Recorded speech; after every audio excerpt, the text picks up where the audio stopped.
Sir, ഇതൊരു വലിയ പ്രശ്നം. നമ്മളൊരു കോവിഡ് കഴിഞ്ഞ് വന്ന മനുഷ്യരാണ്. ഈ മൊബൈൽ അഡിക്ഷനാണ് കുഞ്ഞുങ്ങളുടെ പ്രശ്നം എന്ന് പറയുമ്പോൾ അതില്ലാത്ത ആരുണ്ട് എന്നൊരു ചോദ്യമുണ്ട്. 10-16 വയസ്സുള്ള കുഞ്ഞുങ്ങളുടെ മാതാപിതാക്കൾ എന്ന് പറയുന്നത് 40 മുതൽ 45 വയസ്സ് വരെ പ്രായമുള്ള ആളുകളാണ്. അവർക്ക് ഈ മൊബൈൽ അഡിക്ഷൻ ഇല്ലേ? അവരുടെ സമയം എന്ന് പറയുന്നത് അവരുടെ ജോലികൾക്കിടയിൽ, ഉത്തരവാദിത്തങ്ങൾക്കിടയിൽ കിട്ടുന്ന സമയത്താണല്ലോ നമ്മൾ സാധാരണ കുഞ്ഞുങ്ങളെ ശ്രദ്ധിക്കാറ്. പക്ഷെ ആ സമയത്ത് നമ്മുടെ കയ്യിലും ഈ പറയുന്ന മൊബൈലും അതിനുള്ളിൽ നിന്ന് നമ്മുടെ ഫീഡിൽ നമ്മൾ ചെലവഴിക്കുന്ന സമയവുമുണ്ട്. അവിടെയെല്ലാം നമ്മൾ കുഞ്ഞുങ്ങളെ എന്താണ് ചെയ്യുന്നത് എന്ന കാര്യത്തിലേക്ക് ഒറ്റയ്ക്ക് പറഞ്ഞയക്കുകയാണ്. ഇതിൽ നമുക്ക് എത്ര ഫോട്ടോ എടുക്കാൻ പറ്റും? ഇതിലെന്താ പറഞ്ഞാൽ കോവിഡിന് ശേഷം നമ്മൾ കാണുന്ന വളരെ പ്രധാനപ്പെട്ട ഒരു പ്രശ്നം, മുമ്പ് കേരളത്തിലെ കുട്ടികൾ ഏർപ്പെടുന്ന കൊലപാതകങ്ങൾ 16 വയസ്സ് മുതൽ 18 വയസ്സ് വരെയായിരുന്നു. എല്ലാ കേസും 2020 വരെയൊക്കെയുള്ള എല്ലാ കേസും 16-ന് മേലെയുള്ള കുട്ടികളായിരുന്നു ഇടപെടുന്നത്.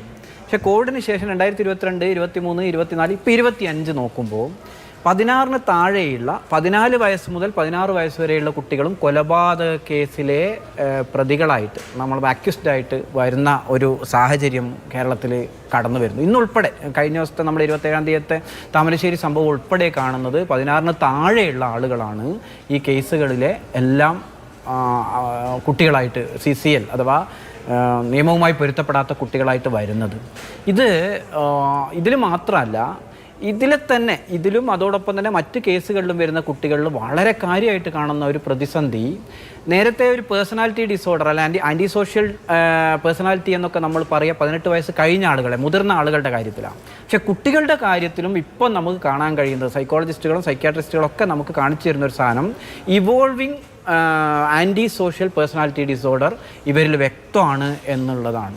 അപ്പോൾ അത് കാണിക്കുന്ന സംഗതി എന്താ പറഞ്ഞാൽ, നമ്മൾ ഈ പറയുന്ന പ്രത്യേകിച്ച് ആൺകുട്ടികളാണിത് വളരെ പ്രകടമായി കാണുന്നത് എന്നുള്ളതുകൊണ്ടാണ് വീണ്ടും ജെൻഡർ ഒരു വലിയ പ്രശ്നം തന്നെയാണ്. നമ്മൾ വിചാരിച്ച പോലെയല്ല, ഇതിനേക്കാൾ മേലെയാണ്. ഇതെന്താ വെച്ചാൽ ആണത്തം കാണിക്കുക, ധീരത കാണിക്കുക, ആ ആണത്തത്തെ തന്നെ ടോക്സിക്കായിട്ട് വിഷലിപ്തമായ രീതിയിലുള്ള ഇത് വരിക, ഇതൊരു വലിയ പ്രതിസന്ധി തന്നെയാണ്. അപ്പം അത്തരം ഒരു സാഹചര്യത്തിൽ നമ്മൾ കാണുന്ന ഒരു പ്രശ്നം, നമ്മൾ ഇതുപോലെ തന്നെ സിനിമയ്ക്ക് കൊണ്ടുപോകുന്നു, ഷോപ്പിങ്ങിന് പോകുന്നു, പക്ഷേ ഒരു പുസ്തകം വായിക്കാൻ വേണ്ടി കുട്ടികളോട് വേണമെങ്കിൽ പറയും, പക്ഷെ നമ്മൾ വായിക്കില്ല. നമ്മൾ കൂടി പാരൻസും കൂടി വായിക്കുന്നത് കാണുമ്പോൾ, അല്ലെങ്കിൽ പാരൻസ് ടൗണിൽ പോകുമ്പോൾ ഒരു ബുക്ക് സ്റ്റാളിലും കൂടി ഷോപ്പിങ്ങിൻ്റെ ഭാഗമായിട്ട് കയറുമ്പോൾ അല്ലേ ഒരു കുട്ടി ഒരു നോവലിലേക്ക്, ഒരു കവിതയിലേക്ക്, അല്ലെങ്കിൽ ഒരു സംഗീത പരിപാടി ഉണ്ടെങ്കിൽ കുട്ടിയെ കൂടി കൊണ്ടുപോകുമ്പോഴേ നമുക്ക് കുട്ടി അതിലേക്ക് എത്തിപ്പെടുള്ളൂ.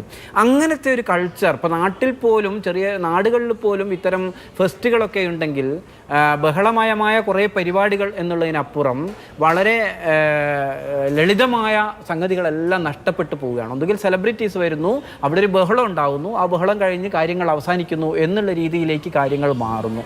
ഈ നിരീക്ഷണത്തിൽ നമുക്ക് മനസ്സിലാവുന്നത് അതിനാവശ്യമായൊരു സാമൂഹ്യ ചുറ്റുപാടുണ്ടാകുന്നില്ല. കുടുംബത്തിൽ കുട്ടികളോട് വളരെ സോഫ്റ്റായിട്ട് ഇടപെടുന്ന സംവിധാനങ്ങൾ ഇല്ലാതാകുന്നു. അച്ഛനും അമ്മയും മൊബൈലിൽ നോക്കി നിൽക്കുന്നു, നീ പഠിച്ചോ, നീ വായിച്ചോ, നീ പുസ്തകം വായിക്കണം എന്ന് പറയുന്നതുകൊണ്ട് കാര്യമല്ലല്ലോ. ഇതെല്ലാം കൂടി പരസ്പര ബന്ധിതമായൊരു സംഗതിയല്ലേ. അപ്പോൾ ആ രീതിയിൽ ഒരു സാമൂഹ്യ മനഃശാസ്ത്രം വലിയ രീതിയിൽ താളം തെറ്റിപ്പോയ ഒരു കാലഘട്ടത്തിലാണ് നമ്മൾ കോവിഡിന് ശേഷം കാണുന്നത്. അതുകൊണ്ട് തന്നെ എന്താ വെച്ചാൽ ആ താളത്തെ തിരിച്ചു കൊണ്ടുവരാൻ നമുക്ക് പൂർണ്ണമായിട്ട് ഇതിനൊന്നും ഒഴിവാക്കാൻ കഴിയില്ല. പുതിയ പഠനങ്ങളും ആ പഠനങ്ങൾക്കനുസരിച്ചുള്ള ചില ഇടപെടലുകളും കൃത്യമായി നടന്നാൽ മാത്രമേ നമുക്ക് ഈ സംഗതിയെ മറിച്ച് ഒരു സംവിധാനമായിട്ട് കേരളത്തിൽ മാറ്റിയെടുക്കാൻ കഴിയൂ എന്നാണ് എനിക്ക് തോന്നുന്നത്. ഇതിലെന്താ പറഞ്ഞാൽ കുറച്ചുകൂടി കൃത്യമായിട്ട് ഒരു ദീർഘനാൾ പദ്ധതികളാണ് വേണ്ടത്. ഒറ്റ പദ്ധതികൾ, ചെറിയ പദ്ധതികൾ, പോലീസിൻ്റെ ഒരു പദ്ധതി, വനിതാ ശിശു വികസന വകുപ്പിൻ്റെ ഒരു പദ്ധതി, അങ്ങനെ ആ രീതിയിലല്ല, വളരെ ഗൗരവമായി 2-3 വർഷം നീണ്ടു നിൽക്കുന്ന പാരൻസും സ്കൂളും ഈ പറയുന്ന പൊതുസമൂഹവും സർക്കാരും ഒക്കെ ചേരുന്ന, നാട്ടിലെ കായിക മേഖല ചേരുന്ന, നാട്ടിലെ കലാമേഖല ചേരുന്ന വലിയ പദ്ധതികളിലൂടെ നമുക്ക് ഈ സംഗതികളിലെ മൊത്തത്തിൽ മാറ്റിയെടുക്കാൻ കഴിയുകയുള്ളൂ എന്നുള്ളതാണ്. എന്തായാലും സോഷ്യൽ മീഡിയ നമുക്ക് മാറ്റി നിർത്താൻ കഴിയില്ല, ഈ പറഞ്ഞ മറ്റ് മീഡിയാസിനെയോ സിനിമയോ നമുക്ക് മാറ്റി നിർത്താൻ കഴിയില്ല. പക്ഷെ എല്ലാവരും കൂടി ചേർന്നുള്ള പുതിയ പദ്ധതികൾ നമുക്ക് രൂപപ്പെടുത്തി എടുക്കാൻ കഴിയും. തീർച്ചയായിട്ടും അതാണ് നമ്മളുടെ പ്രതീക്ഷ.